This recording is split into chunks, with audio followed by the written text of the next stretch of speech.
Hello guys, welcome to my YouTube channel Bharamma reaction में आपका स्वागत है। कश्मीर पहलगाम में हमला होने के बाद भारत ने पाकिस्तान का पानी बंद कर दिया। उसके बाद पाकिस्तान ने भारत को लड़ाई के लिए धमकी दे रहा है, लेकिन भारत डरने वाला नहीं है, क्योंकि भारत के पास अभी बहुत कुछ हो चुका है, क्योंकि अभी मौजूद देश बन चुका है। और पाकिस्तान के पास कुछ भी नहीं है, क्योंकि उसको अभी खाने के लिए भी कुछ नहीं है।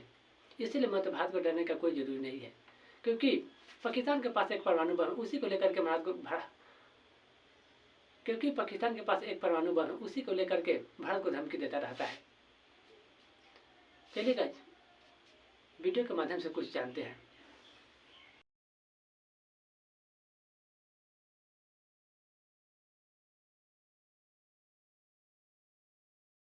उसका वहम। इसलिए कई बार लगता है कि पाकिस्तान जिस तरह से भारत को धमकियां दे रहा है वो हंसी का पात्र है, क्योंकि हकीकत पाकिस्तान की यही है कि उनके मुल्क में रोटी बिजली पानी का काल है। वो भारत से जंग की बातें करते हैं, लेकिन अपने देश को संभालने की स्थिति में नहीं है। भारत से ख्वाबों में जंग जीत सकते हैं, हकीकत कहानी अलग है और यह इतिहास भी गवाह है, यह आज की कहानी नहीं है। साल 1947 में पाकिस्तान ने कश्मीर को हड़पने की कोशिश की, भारतीय सैनिकों ने उल्टे पांव दौड़ाया था। साल 1965 में पाकिस्तान ने युद्ध छेड़ा, उन्हें लगा कि शायद हम कमजोर हो गए हैं। लाल बहादुर शास्त्री साहब ने उस वक्त लाहौर की दहलीज पर ले जाकर तिरंगा फहराया था, हवा टाइट कर दी थी।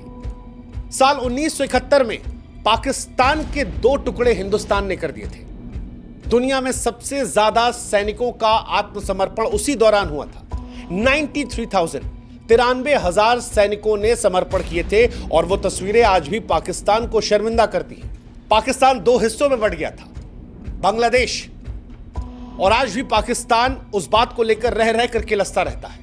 47 में बने पाकिस्तान के 2 टुकड़े हिंदुस्तान ने एक झटके में कर दिए थे। हम वही हैं। 1984 में पाकिस्तान ने जब होशियारी से सियाचिन पर कब्जा करना चाहा, हमने सियाचिन से उसे भगा दिया। ऑपरेशन मेघदूत हिंदुस्तान की वीरता का प्रमाण है। साल 1999 जब पाकिस्तान ने जनरल परवेज मुशर्रफ ने अपने ही प्रधानमंत्री को बेवकूफ बनाकर उनकी पीठ पर खंजर घोंपकर तख्ता पलट कर दिया था और कश्मीर में घुसने की कोशिश कर दी थी और दोस्ती का नाजायज फायदा उठाकर हिंदुस्तान को बेवकूफ बनाने की कोशिश की थी, तब भी हिंदुस्तान ने पाकिस्तान को पहाड़ों से धकेल कर भगाया।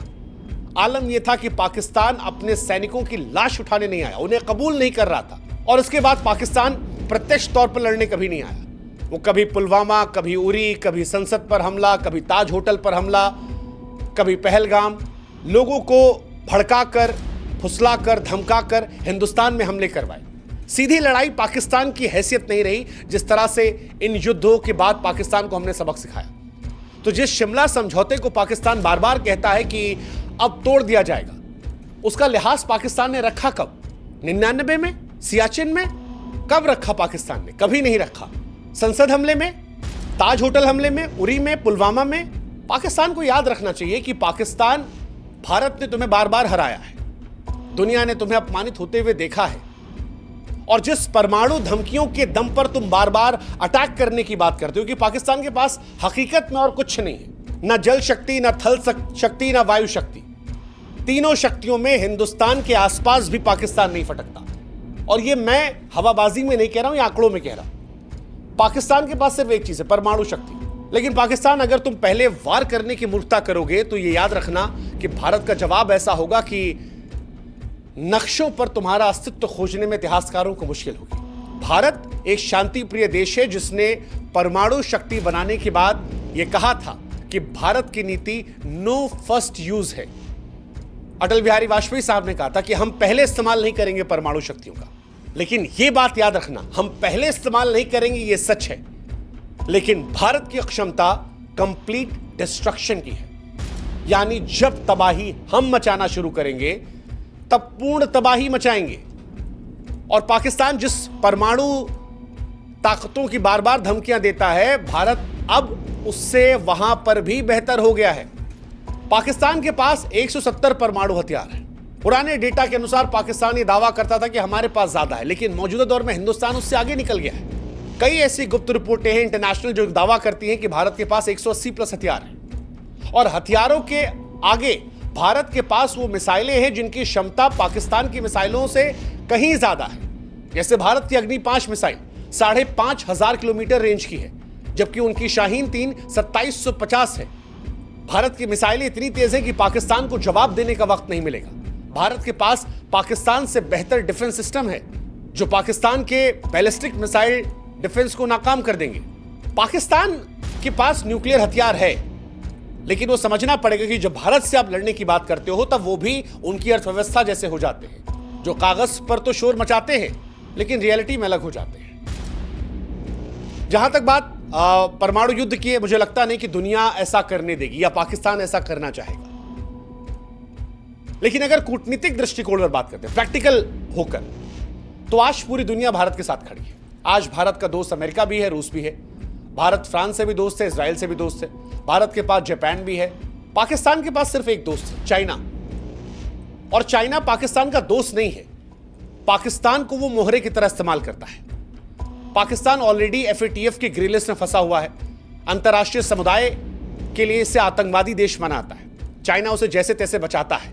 चाइना इस युद्ध के बहाने अपने 4 काम और करवा लेगा।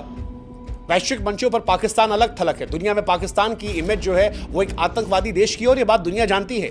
जैसे तैसे चाइना के वीटो से हर बार वो ग्रे लिस्ट में बच जाता है, और चाइना खुद अमेरिका के साथ उलझा पड़ा है। रूस हमारा नया दोस्त है। अब वो दौर भी निकल गया जब पाकिस्तान के साथ अमेरिका दिया करता था, और जब देता भी था अमेरिका साथ, तब भी कुछ उखाड़ नहीं पाया था पाकिस्तान। आप याद करो, 71 की लड़ाई में अमेरिका ने पाकिस्तान का साथ दिया था। अमेरिका ने भारत को धमकियां दी थी कि भारत पर वो हमला कर देगा, लेकिन उसके बावजूद भारत ने ना सिर्फ पाकिस्तान को हराया, 93,000 सैनिकों का आत्मसमर्पण करवाया, बल्कि पाकिस्तान के 2 टुकड़े भी करवाए। And that is reality of Pakistan. ये भारत की रियलिटी है। सबसे बड़ी बात, जिस कश्मीर में पाकिस्तान को लेकर आवाजें उठने लगी थी, इस घटना के बाद उस कश्मीर ने भी पाकिस्तान को अलग थलग कर दिया। कश्मीरी भी इस बार खुलकर कह रहे हैं कि भाई साहब, हम तुम्हारे साथ नहीं हैं। तुम्हारे साथ रहकर हमें मिला क्या? तुम्हारे पास जो कश्मीर का हिस्सा है वहां कौवा नहीं आता। हमारे यहां कम से कम लोग तो आ रहे हैं। वो जो होटल दिल्ली में 10,000 का मिलता है, वो कश्मीर में 20-22,000 का मिल रहा है। इतनी भीड़ वहां पर है। ये जो कश्मीरी लोग आज मस्जिदों में हिंदुस्तान के समर्थन की बात कर रहे हैं, जो घटना हुई है पहलगाम में उसका विरोध कर रहे हैं, सड़कों पर भारत का तिरंगा लेकर उतर रहे हैं, ये इसलिए उतर रहे हैं क्योंकि इनकी जिंदगी भारत के साथ बेहतर हुई है। और कश्मीरी भी ये बात जानता है। तो जो लोकल सपोर्ट की आप उम्मीद कर रहे थे, वो भी आपको नहीं मिलने वाला। ये 2-4 छुटपुटिये लाकर अगर आप सोच रहे हैं कि आप जंग जीतेंगे, तो आप होशियार हो जाइए। और अगर ये पैमाना है, तो आपके यहां भी जानते हैं आप क्या कहानी है। पाकिस्तान के अंदर विरोधाभास कितना है।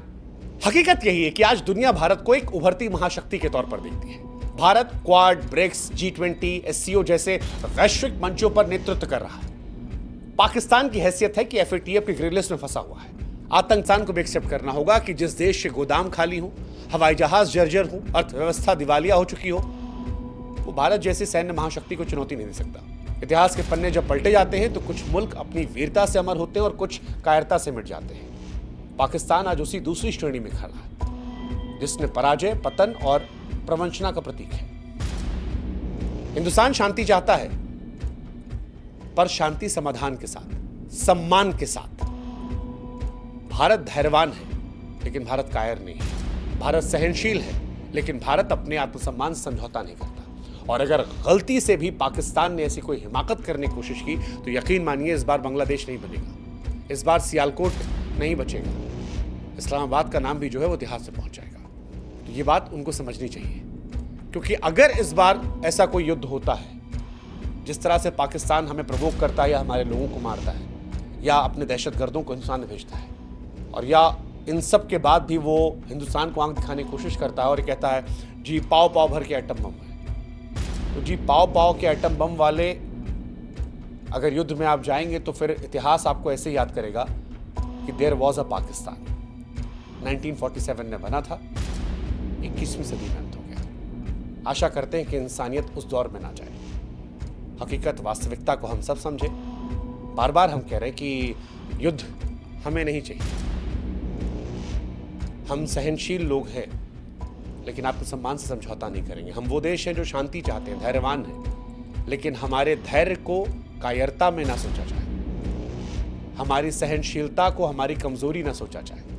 हम आज भी उस पॉलिसी पर बिलीव करते हैं कि फर्स्ट यूज नहीं करेंगे, चाहे आतंकवाद हो या परमाणु शक्ति का इस्तेमाल। लेकिन हम उस बात को भी मानते हैं कि जिस दिन हम इस्तेमाल करेंगे या जिस दिन हम प्रयोग करेंगे वो फाइनल सोल्यूशन होगा। मैं जानता हूं कि पाकिस्तान के लोग ऐसे नहीं हैं। मैं जानता हूं कि पाकिस्तान में भी लाखों करोड़ों ऐसी आवाम है जो हिंदुस्तानियों से बहुत मोहब्बत करती है। मैं जानता हूं कि पाकिस्तान में भी बहुत अच्छे लोग हैं, लेकिन पाकिस्तान की फौज जो अपनी हुकूमत को चलाने के लिए दहशतगर्दी का इस्तेमाल करती है, वहां के सियासतदान जिन्होंने अपने चुने हुए नेता को जेल में डाल रखा है और उनसे सरकार चलवा रहे हैं, जो अपनी जनता का विश्वास नहीं ले पाए हैं, उन्हें यह समझना होगा कि भारत और पाकिस्तान के बीच में दायरा बहुत बदल चुका है। अब हमारी उनकी तुलना नहीं है। ऐसे में बेहतर है दहशतगर्दी बंद की जाए, बेहतर है आतंकवादियों का साथ ना दिया जाए, बेहतर है कि अपने देश पर ध्यान दिया जाए। नहीं तो देयर वॉज अ पाकिस्तान जो 1947 में बना और 21वीं सदी में खत्म हो गया। आशा करते हैं ऐसी नौबत ना आए, क्योंकि वहां भी इंसान है जो हमारे जैसे हैं, जिन्हें हमसे भी मोहब्बत है और हमें भी उनसे लगाव है, और इंसानियत कहीं भी हमें लगाव रहेगी। लेकिन धैर्य को कमजोरी न समझा जाए। जो पहलगाम में हुआ वो हमारे सब्र का इम्तिहान था, और अब धैर्य जवाब दे रहा है।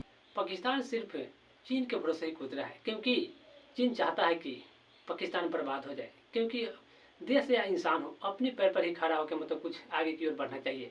और पाकिस्तान तो समझ रहा है कि हमको सपोर्ट में मतलब चीन है, क्योंकि चीन वो जान रहा है कि उसके औजार मतलब सारा वो पाकिस्तान ही खरीद रहा है, लेकिन फिर भी मतलब पाकिस्तान को कुछ समझ में नहीं आ रहा है।